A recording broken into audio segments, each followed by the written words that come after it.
Mr. Shapiro, do you believe in diversity among judges and among government leaders?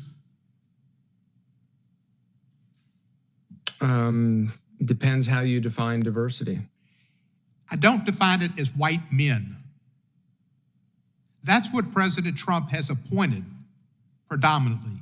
And at the Court of Appeals, he's appointed only whites. A few women, not many. Almost all white males, no blacks, no Hispanics. A record that's even worse than any president since Ronald Reagan. He's appointed about 200 judges, and only 8 of them have been African American, only 8 have been Hispanic. No African Americans to the Court of Appeals. That is despicable, because diversity is an important part of what America is about, giving people opportunities. And the fantasy that's been put on display here by you, Mr. Shapiro, that there's something okay when the president is of the same party of the Senate to allow a nominee to go through in the last couple of months because the president's of the same party, is basically saying that there's no basis to believe that the judges are really ruling based on philosophy and the law, but that it's all about politics and we want to get in our team.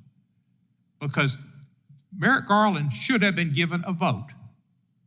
And nobody talked back then about, oh, well, the president was of a different party and that's why the rule exists. No, it was said by McConnell and all of his acolytes that the nomination was in an election year, and we don't do that.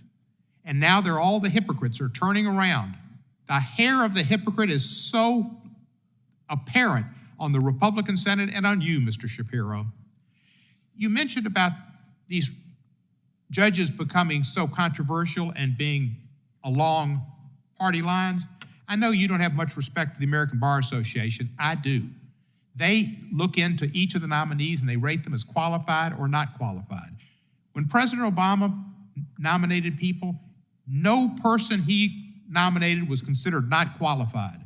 President Trump has nominated 9 people who were not qualified, 7 of whom were approved by the Republican Senate, even though they weren't qualified.